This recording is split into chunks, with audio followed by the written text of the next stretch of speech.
My first question to you is that you've written a lot of books which are memoirs which reflect on your time period as in the MEA. And as an officer who was, and also as an in very leadership positions posted in different countries, and then you come back, then you joined a government of India, then you are a part of the INB ministry, and then you become someone who's very close to Rajiv Gandhi.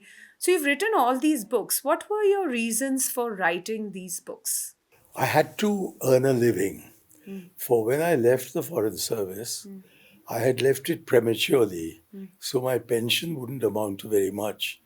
And of course, for the whole of 1990 and into half of 1991, I was unemployed. There was no income coming from current work. So I started writing. I wrote a column for Sunday magazine called Money Talk. And for some strange reason, it was unanticipated by me and certainly unanticipated by Sunday that Money Talk would be such a hit. I think it's got to do with the name also, Money Talk. Well, anyway, it was a huge hit. And then Avik Sarkar, who was running Sunday magazine, permitted me to market the column to a lot of language newspapers and journals, and even to English speaking journals like something in Bombay. So I was able to earn from several sources. So in 1991, I think in that calendar year, I earned more than I'd ever earned in the past.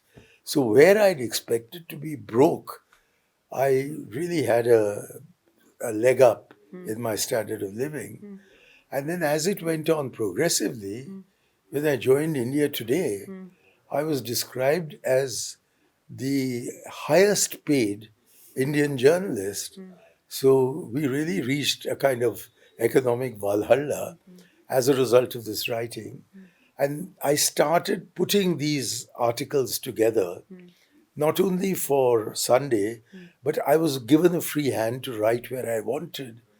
So I wrote all over the place. And my first book was called Remembering Rajiv. And that came out a year after he was killed. And is the only bestseller I've ever written. And I suspect that the reason was that Rupa had priced it at 35 rupees. So it was in two parts. Before the assassination, the articles I'd written, and after the assassination, the articles that I wrote. Then came a year in Parliament. Then came my Pakistan papers, where I persuaded Foreign Secretary Mani Dikshit to declassify my last report from Karachi. And he said, since they are your views and not the government of India's views, I'll declassify them. And then with some updating, they were published by Rupa again. No, not by Rupa, by UBSPD as the Pakistan papers. I then did I edited a 4-volume work on Rajiv Gandhi's India. Then came the book of which I'm most proud, which was Confessions of a Secular Fundamentalist. Yes. That was almost exactly 20 years ago. And after that, there came a collection of my columns for the Indian Express, which was called A Time of Transition from Rajiv Gandhi to Manmohan Singh. And now I've produced these 3 books of memoirs.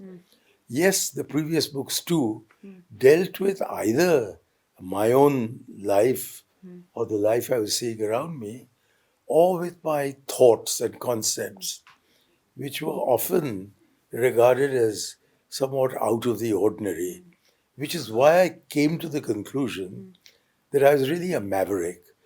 I got into the Foreign Service with great difficulty because I was labeled a communist. But Jawaharlal Nehru personally let me in. That was a maverick way of coming in.